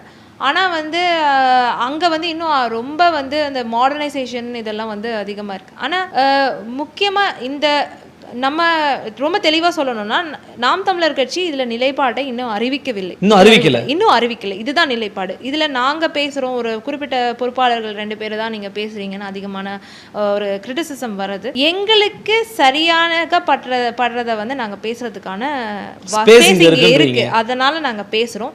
இது கட்சியோட கருத்தானா கிடையவே கிடையாது. மிக முக்கிய பொறுப்பாளர் ரைட் விங் பொறுப்பாளராக இருக்கக்கூடியவர்களுடைய காணொலி, இந்த காணொலியை இப்போ எல்லாரும் நீங்கள் பார்த்தீங்க. இப்போ இந்த காணொலியில் உங்களுக்கு புரியுது என்ன? நீங்கள் என்கிட்ட கேள்வி கேளுங்க, நான் பதிலுக்கு சொல்லிடுறேன். அது முதல்ல என்ன சொல்கிறாங்கன்னா, கருத்துக்களை பேசுவதற்கு முழுமையான சுதந்திரம் இருக்குது. அவங்களுடைய தனிப்பட்ட கருத்துக்களை பேசுவதற்கு முழுமையான சுதந்திரம் இருக்கு. இப்போ எங்கள் தமிழ் தேசியவாதிகளாக எங்களுக்கு அந்த சுதந்திரம் இருக்கா? இருக்கு, ஆனால் அவங்க இல்லைன்னு நினச்சிருப்பாங்க. நீங்க உங்க கட்சிக்குள்ள கருத்துக்களை பேசுறதுக்கு உங்களுக்கு முழு சுதந்திரம் இருக்கு. நாங்க உங்க கட்சிக்குள்ளேயே இல்ல. தமிழ் தேசியவாதிகள் நாங்க பேசுறதுக்கு எங்களுக்கு சுதந்திரம் கிடையாது. ஐயோ வாக்கு போயிருங்க எங்களுக்கு, ஐயோ வந்துட்டு எங்களுக்கு வந்து எங்களை வந்து சதி செய்யறாங்கங்க. என்னங்க பேசுறீங்க நீங்க? உங்க கட்சிக்குள்ள உங்களோட கருத்துக்கு சுதந்திரம் இருக்கு, ஆனா தமிழ் தேசியத்துல எங்களுக்கு அந்த சுதந்திரம் கிடையாதான். அப்போ இப்பதான் வெளியில வராங்க, இப்ப உங்களுக்கு எப்படி நீங்க அடிக்கலாம், எப்படி நீங்க கேள்வி கேட்கலாம், எப்படி இது பண்ணலாம், எங்களுக்கு அந்த சுதந்திரம் இருக்கு. அடுத்து போங்க. அடுத்தது என்ன சொல்றாங்கன்னா, கட்சி வந்து இன்னும் எல்ஜிபிடிக்கு விஷயத்துல முழுமையான நிலைப்பாடு எடுக்கல அப்படின்றாங்க. ஓகே, அப்ப இந்த கட்சியோட தலைவர் வந்து பேசியது நிலைப்பாடு கிடையாது அப்படி எடுத்துக்கலாம். இதை அந்த கட்சியோட தலைவர் ஒரு மைக்கை பிடிச்சிட்டு சொன்னார்ல, அதெல்லாம் அந்த நிலைப்பாடு கிடையாது. அது அவருடைய தனிப்பட்ட கருத்து. சரியா? கட்சி வந்து இன்னும் முடிவெடுக்கலைங்க. அது அவர் யாரோ ஒருத்தருங்க. அவர் யாரோ ஒருத்தர் ஏதோ ஒரு கேள்வி கேட்கும்போது ஒரு மலுப்புல பதில் கொடுத்துட்டு போயிட்டாரு. அந்த இயற்கைக்கு முரணானதெல்லாம் நாங்கள் அங்கீகரிக்க மாட்டோம், நான் கொண்ட கொள்கை கொண்ட இயக்கம் வந்து அதை ஒருபோதும் அங்கீகரிக்காது அப்படின்லாம் சொல்றதெல்லாம் வந்து கட்சியோட நிலைப்பாடே கிடையாது. அது தனிப்பட்ட நபர் யாரோ ஒருத்தர், அவர் ஏதோ ஒரு இன்டர்வியூல எவரோ ஒருத்தர் எங்கேயோ பேசிட்டாருங்க, அதெல்லாம் கட்சி முன்னும் முடிவெடுக்கல அப்படிங்கிறது தான் அவங்க வந்து விலக்கி சொல்றாங்க போல. அதனால அந்த நபர் பேசுனது எல்லாத்தையும் நீங்க வந்து கட்சியோடைய முடிவுன்னு எடுத்துக்காதீங்கன்னு வெளிப்படையாக பகிரங்கமாக இருக்கிற கட்சியில இருந்தே இப்படி அறிவிக்கக்கூடிய அந்த சாமர்த்தியத்தை நம்ம பாராட்டுறோம். அடுத்து என்ன சொல்றாங்க? இன்க்ளூசிவ் எக்ஸ்ட்ரீம் சொல்றாங்க. அது வந்து கேள்வி கேட்கிறாரு. அது வந்து ஊடகவியலாளர் வந்து கட்சி வந்து இன்க்ளூசிவாக தான் பார்க்குதா அப்படிங்கிற ஒரு கேள்வியை கேட்குறாரு. அது இன்க்ளூசிவாக பார்க்குதா அப்படின்னா என்னென்னா, ஓரணச்சரிக்கையாளர்களையும் இந்த திருநங்கைகள் இந்த மாதிரியான எல்லாத்தையுமே வந்து இன்க்ளூசிவாக உள்ளே எடுத்து பார்க்குறீங்களா அப்படின்னா இவங்க என்ன சொல்லியிருக்கணும், இல்லைங்க இப்போ வரைக்கும் கட்சி என்ன பண்ணுறது அப்படின்னா, எங்களை பொறுத்த வரைக்கும் வந்துட்டு திருநங்கைகளை மட்டும்தாங்க நாங்கள் அங்கீகரிக்கிறோம், மற்றவை எல்லாம் இயற்கைக்கு முரணானதுங்க, அதனால நாங்கள் அதை அங்கீகரிக்கலைங்கிறதான சொல்லணும். ஆனால் இவங்க என்ன சொல்கிறாங்க, பிறப்போக்கும் எல்லா உயிருக்கும். இதுக்கு என்ன பொருள்? திருவள்ளுவர் என்ன சொல்றாருன்னா, பிறப்பின் அடிப்படையில் எல்லாரும் சமம்ங்கிறாங்க. எல்லாத்துக்கும் இன்க்ளூசிவான்னு கேட்குறாரு. எல்லாத்தையும் நீங்கள் உள்ளடக்கி தான் அரசியல் பேசுறீங்களான்னு கேட்கும் பொழுது பிறப்புக்கும் எல்லா உயிருக்கும்னு பதில் வருது. இதுக்கு என்ன பொருள்? அதாவது எல்லாருமே சமம், அதாவது எல்ஜிபிடி, அப்ப எல்லாத்தையுமே நாங்கள் அங்கீகரிக்கிறோங்கிற ஒரு அடிப்படையில தான் இவங்க அந்த கருத்தை சொல்றாங்க. நான் இன்னொன்னு நான் சொல்லிடுறேன். பிறப்புக்கும் எல்லா உயிருக்கும் சிறப்பொவ்வா செய்தொழில் வேற்றுமையான். இதை முழுமையா சொல்லுங்க, ஒரு குறளை அரைமுறைமா படிக்காதீங்க. பிறப்போக்கும் எல்லா உயிருக்கும், அனைத்து உயிர்களுக்கும் பிறப்பு என்பது சமம், ஆனால் சிறப்பு சமம் அல்ல. சிறப்பொவ்வா, பிறப்பொக்கும் சிறப்பொவ்வா செய்தொழில் வேற்றுமையான். பிறப்பின் அடிப்படையில் அனைத்து உயிர்களும் சமம், ஆனால் சிறப்பின் அடிப்படையில் அவர்கள் செய்யக்கூடிய தொழிலுக்கும் அவர்கள் வாழக்கூடிய வாழ்க்கைக்கும் தகுந்தாற் போல்தான் சிறப்பு வந்து சேரும். இதுதான் வள்ளுவர் சொல்ற வரையறை. அதன் அடிப்படையில் ஓரண சேர்க்கையாளர்களாக வாழ்வது சிறப்பா சிறப்பில்லையா? இதுக்கு பதில் வருமா? இது சிறப்பு பிறப்பு ஒண்ணுதான், அவங்களும் மனுஷங்க தான். சிறப்பு, ஒரு ஓரண சேர்க்கையாளராக வாழ்வது சிறப்பா சிறப்பில்லையா? இதுக்கு பதில் வருமா? எப்படி வரும்? அவதூறு தான் வரும். இந்த கேள்வி கேட்டேன். நீங்க உங்களுக்கு இவங்களுக்கு என்ன நினைச்சுக்கிறாங்க, ஒரு முட்டாள் கூட்டத்தை தமிழ் தேசிய கூட்டம்னு உருவாக்கி வச்சுட்டோம்னா அது தமிழ் தேசியத்தை வென்று கொடுத்துரும். கண்ணு நாடுதான் கண்ணு, தமிழ் தேசியம் கண்ணு, கலாச்சாரத்தை காப்பாத்துறதுலாம் தமிழ் தேசியம் இல்லைங்க கண்ணு, அந்த கண்ணு அந்த விளக்கண்ணை எல்லாம் வந்துட்டு தமிழ் அதெல்லாம் பதில் வராது. உங்க கட்சி பொறுப்பாளர்கள் இப்படி பேசிக்கிட்டு இருக்காங்க, நீங்க ஆதரிக்கலைங்கிறீங்க, அவங்க ஆதரிச்சுட்டு இருக்காங்கன்னு நம்ம கேட்டோம்னா அதுக்கெல்லாம் விளக்கம் வராது, பதில் வராது. நிலைப்பாடு எடுக்கல அதனால என்ன வேணாலும் நாங்க நிலைப்பாடு எடுத்துக்கலாம், இப்படிதான் பொருள். அப்ப என்னன்னா அவங்க என்ன சொல்றாங்க, பிறப்புக்கும் எல்லா உயிருக்கும்ங்கிறத அவங்க சொல்றது மூலமா எல்லாத்தையும் நாங்க ஒன்னாதாங்க பாக்குறோம் அப்படிங்கிறத சொல்றாங்க. அடுத்து என்ன சொல்றாங்க? அடுத்து வந்து ஃபார் எக்ஸ்ட்ரீமிசம் ரேடிகுலஸ். அந்த ஊடகவியலாளர் ஒரு கேள்வியை கேட்கிறாரு இவங்க கிட்ட. என்ன கேள்வி கேட்கிறாருன்னா, இதுக்கு பின்னாடி ஒரு மாஃபியா குரூப் இருக்கா அப்படின்னு. அவர் என்ன மீன் பண்ணி கேட்கிறாருன்னா, எல்ஜிபிடிக்கு ப்ரொமோட் பண்ற மாஃபியா குரூப்பை பத்தி அவர் கேட்கிறாரு. புரியுது. ஆனா இந்த பொறுப்பாளர் அம்மையார் அவங்க என்ன பதில் கொடுக்குறாங்கன்னா, ஆமா வெளிநாடுகள்ல ஃபார் எக்ஸ்ட்ரீம் ரேடிக்கல் குரூப்ஸ், அதாவது என்ன சொல்றாங்கன்னா, வெளிநாடுகள்ல இந்த எல்ஜிபிடிக்கு அமைப்புகளை எதிர்த்து பேசுறாங்கல்ல, அவங்களே எக்ஸ்ட்ரீம் ரேடிக்கலிசம்ங்கிறாங்க, எதிர்க்கிறவங்கள. அவங்க சொல்றதை நீங்க நல்லா பொறுமையா கேளுங்க. சும்மா டக்குன்னு கேட்டீங்கன்னா என்ன தோணும், ஓ எல்ஜிபிடிக்குல அந்த மாதிரி ஃபார் எக்ஸ்ட்ரீம் ரேடிக்கல் குரூப்னு. எக்ஸ்ட்ரீம் ரேடிக்கல் அப்படின்னா ரேடிக்கலிசம்னா அடிப்படைவாதம், ரேடிக்கலிசம்னா அடிப்படைவாதம் தமிழ்ல. அதுக்கு பொருள் என்னன்னா, என்ன மாதிரி ஆட்களை அவங்க சொல்றாங்க. புரியுது. வெளிநாடுகள்ல இருக்கிற என்ன மாதிரி ஆட்களை அவங்க சொல்றாங்க, அவங்க கலாச்சாரம், அவங்க பண்பாடு, அவங்களுடைய வாழ்வியலை காப்பாற்றணும்னு நினைக்கிறவங்கள ரேடிக்கல்னு சொல்றாங்க. ஏன்னா அவங்க இப்போ ட்ரம்ப் மாதிரியான சப்போர்ட்டர்ஸ் இவங்களெல்லாம் ரேடிக்கல், எக்ஸ்ட்ரீம் ரேடிக்கலிசம்னு சொல்லுவாங்க. ஸோ அதை அவங்க சொல்றாங்க. எக்ஸ்ட்ரீம் ரேடிக்கல் குரூப்பு வந்து அவங்கள எதிர்த்துட்டு இருக்காங்களாம். எல்ஜிபிடி அங்க வந்து கொஞ்சம் மாடர்னைசேஷன்ல கொஞ்சம் ப்ராப்ளம் இருக்கான். மாடர்னைசேஷன்ல ப்ராப்ளம் இருக்கனால அம்மனை குண்டியாலாம் சுத்திக்கிட்டு இருக்காங்க. மாடர்னைசேஷன்ல நிர்வாணமாக ரோட்ல உலா வருவது, குழந்தைகிட்ட போயிட்டு ஆபாசங்களை காட்டுறது, பெரிய பெரிய டிவி சேனல்கள் இதுல வந்து ஓரண சேர்க்கையை ப்ரமோட் பண்றது, இதெல்லாம் மாடர்னைசேஷனால வந்த விளைவு. இந்த ஓரண சேர்க்கைக்கு இதுக்கு சம்மந்தம் கிடையாது. புரியுதா? அப்ப என்ன கேள்வி அவர் கேட்கிறப்ப, மாஃபியா எல்லாம் இருக்கா இது பின்னாடின்னு கேட்டா, ஓரண சேர்க்கைக்கு இதுக்கு ஆதரவு கொடுக்குற கும்பலுக்கு பின்னாடி மாஃபியா இருக்கான்னு கேட்கிறாப்ல. இவங்க பதில் கொடுக்கறது என்னன்னா, இவங்களை எதிர்க்கிறவங்க தான் மாஃபியா, நம்மளாம் மாஃபியா கும்பல், நம்மளாம் மாஃபியா கும்பல், பாரிசாலன் மாஃபியா போட்டு விட்ருங்க, எடிட்டிங்க போட்டு விட்டுருங்க மாஃபியா அப்படின்னு சொல்லி கூலாக போட்டு விட்டுருங்க. இதுதான் அதுக்கு அவங்களுக்கு கொடுக்குற பதில். அப்ப இவர்களை எதிர்ப்பவர்கள் மாஃபியாக்கள். அதுக்கப்புறம் என்ன சொல்றாங்க, அது என்னன்னா தனிப்பட்ட கருத்துக்கெல்லாம் அவங்களுக்கு முழு சுதந்திரம் இருக்குன்றாங்க. கட்சி ஒன்று எடுக்கும், ஆனா இவங்க என்ன வேணாலும் சொல்லுவாங்க, அது அவங்க தனிப்பட்ட கருத்து. சரி, அது அது நமக்கு தான் தெரியுது. ஆளாளுக்கு ஒன்று பேசிக்கிட்டு இருக்காங்க. அவங்க கட்சிக்குன்னு ஒரு நிலைப்பாடு இருக்கா இல்லைன்னு நமக்கு தெரியல.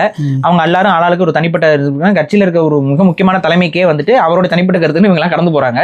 ஸோ இது பேசிக்காக நான் என்ன சொல்றேன் அப்படின்னா, இப்போ வரைக்கும் முடிவு எடுக்கல, தலைவர் அறிவிச்சதுக்கு அப்புறமும், அந்த கட்சியோட தலைவருங்கிறவர் அறிவிச்சதுக்கு அப்புறமும் கட்சி இன்னும் முடிவு எடுக்கலன்னு பேசுவதற்கான காரணம் என்ன?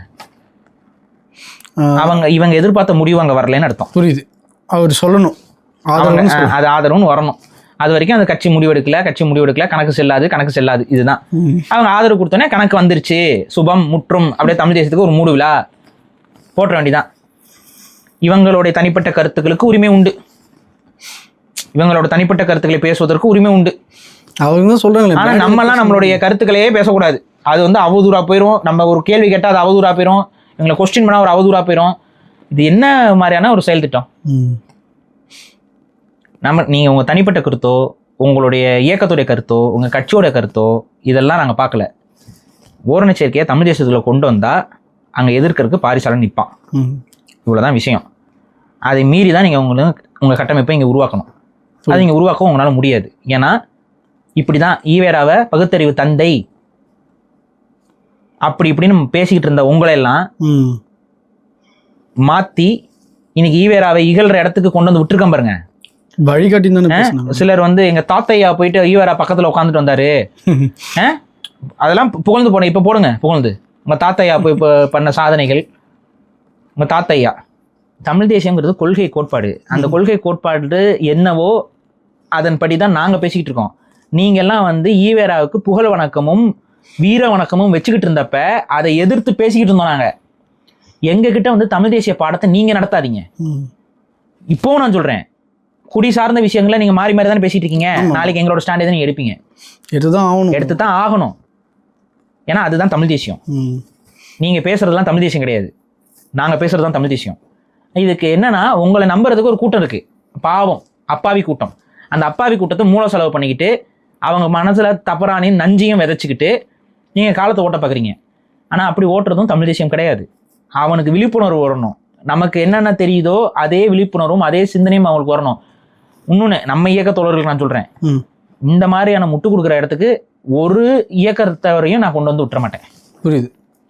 ஒரு முழு நம்பிக்கையோட இவர் சொல்றது, இவர் செயல்படுறது சரி அப்படிங்கிற ஒரு தைரியத்தோட நீங்க பேசுறதுக்கான ஒரு இது இருக்கும், மனசுல இருக்கும். நம்ம உண்மைக்காக நிக்கிறோம், நம்ம அது எவ்வளவு பேர் நிக்கிறோம், நம்ம 10 ரூமுக்குள்ள நிக்கிறோமா, 5 ரூமுக்குள்ள நிக்கிறோமா, இதெல்லாம் இல்லை.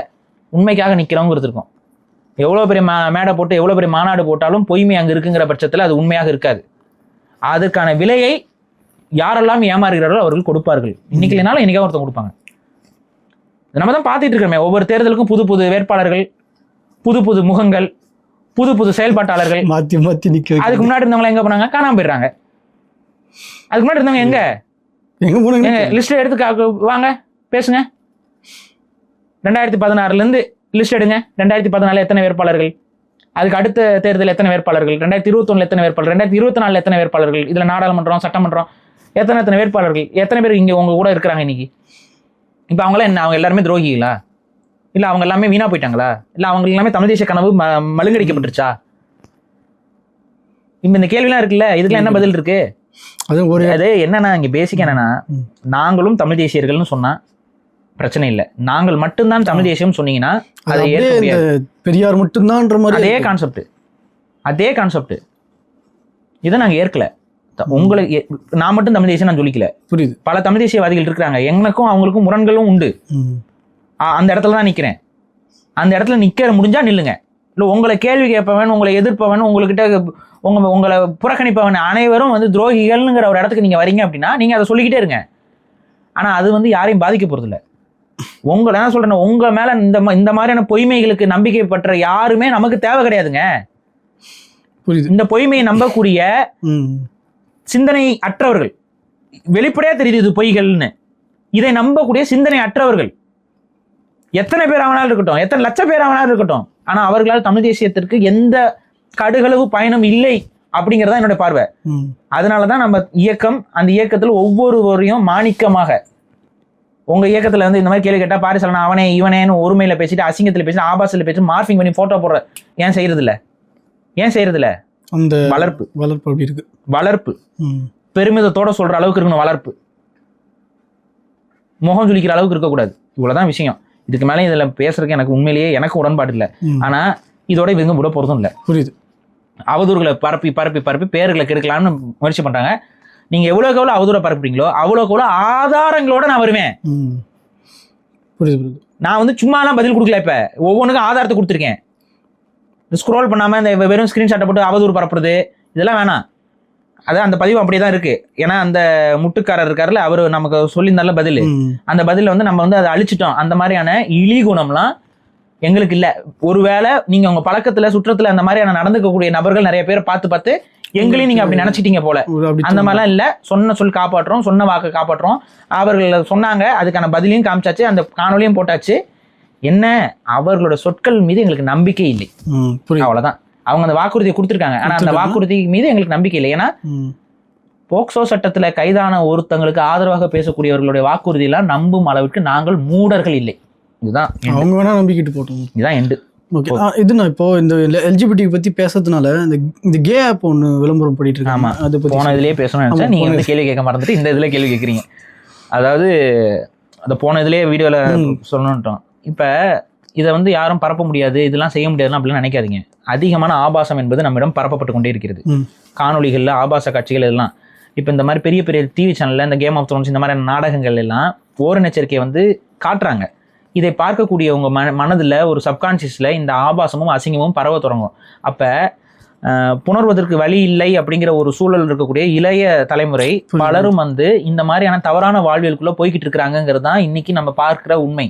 அது எந்த அளவுக்கு உண்மை அப்படின்னா, இன்ஸ்டாகிராம் மற்றும் இந்த மாதிரியான இணையதளங்களில் ஒரு ஓரணை சேர்க்கைக்கான கே ஆப்னு சொல்லி ஒரு ஆப்புக்கு வந்து விளம்பரம் வருது. இதில் சேருங்க, உங்கள் கே நம்பர்களோட போய் தொடர்பு கொண்டு நீங்கள் போய் செய்யுங்க அப்படின்னு போட்டு விளம்பரம் வருதுங்க. டைரக்டா விளம்பரம் வருது. அந்த அளவுக்கு ஒருத்தன் விளம்பரம் பண்ணி ஒருத்தன் ப்ரமோட் பண்றான் அப்படின்னா அதுக்கு ஃபண்டிங் எங்கேருந்து வருது, என்னவா நடந்துகிட்டு இருக்கு. நாளைக்கு உங்களுக்கு ஒரு பையன் இருக்கலாம், உங்களுக்கு ஒரு மகன் இருக்கலாம். நினைச்சு பாருங்க சமூகம் எங்க போய் நிக்கும்னு. புரியுது புரியுது. ஸோ இந்த இடத்துக்கு போயிடாதீங்கிறதுக்கு தான் இவ்வளோ முக்கியம் பண்ணி பேசிட்டு இருக்கிறோம். இதுல என்னங்க அப்படின்னா, இதுல என்னங்கன்னு நினைக்காதீங்க. கொஞ்ச நாளைக்கு முன்னாடி ஒரு பச்சிலம் குழந்தை இறந்துச்சுல, 2 பெண்கள் அவங்களுக்குள்ள காதல், உன் குழந்தைய விட்டுட்டு வா என் கூட இருக்கலாம் அப்படின்னு சொன்னதுக்காக ஒரு குழந்தைய கொண்டுட்டு போனாலா இல்லையா ஒருத்தி? ஆமா கொடூரமான விஷயம் நடக்குதா இல்லையா? சென்னையில இதுக்கு முன்னாடி ஒரு பெண் தனது பெண் தோழிய, அந்த பெண் வந்து ஆணாக மாறி இருக்கிறாங்க, பொண்ணு நெருப்புல எரிச்சிட்டு போயிட்டாங்க. நடந்துச்சா இல்லையா? புரியுது. நடந்துகிட்டு இருக்குங்க அவலங்கள். எப்படி நம்ம பேசாம கடந்து போக முடியும்? இது தவறுனா தவறு தான், அதை நம்ம சொல்றோம், அது நமக்கான உரிமை உண்டு, அதை நம்ம சொல்றோம், அவ்வளவுதான். ஓகே நான் இப்போ உங்கள் மேல் வைக்கப்பட்ட இந்த விமர்சனம், தவறான பார்வை, இது எல்லாத்துக்கும் நீங்க பதில் சொல்லிட்டீங்க. மக்கள் புரிஞ்சுப்பாங்க. தமிழ் தேசியவாதிகள் நீங்க என்ன வேணாலும் தவறுகளையும் அவதூறுகளையும் பரப்புங்க, செயல்பாடு தான் ஒருத்தரை காட்டி கொடுக்கும். புரியுது. சரியா? நாங்க ஒன்றும் போயிட்டு அடுத்தவங்க வீட்டுக்கும் இவங்க வீட்டுக்கும் போயிட்டு நின்றுகிட்டு இல்லை. புரியுதா? நாங்க வந்து கொண்ட கொள்கைக்கு உண்மையா இருக்கிறோம், கொண்ட கொள்கையின் அடிப்படையில் செயல்பட்டு கொண்டிருக்கோம். அதுல தவறுகள் இருந்துச்சுன்னா சுட்டி காட்டுங்க, அதுக்கெல்லாம் 100% உரிமை உண்டு. ஆனா அவதூறு பரப்பாதீங்க. அவதூறை நீங்க பரப்பும் பொழுது என்ன ஆகும்னா அது ஒட்டுமொத்த தமிழ் தேசியத்தையுமே கேள்விக்குறியாக்கிறோம். தனிப்பட்ட நபர்கள் இல்லை. அவதூறுனா என்ன அவதூறு வேணாலும் யார் வேணாலும் எப்படி வேணாலும் பரப்பலாம். முடிந்த வரையும் நம்ம அரசியல நாகரிகம் எடுத்துட்டு போகணும் தான் பாக்குறோம். அந்த நாகரிகம் தவிர யார் நடந்து கொண்டிருக்கிறார்கள் காலம் புரிய வைக்கும். உண்மையான தமிழ் தேசியவாதிகளுக்கு புரியும் என்ன நடக்குது. நன்றி.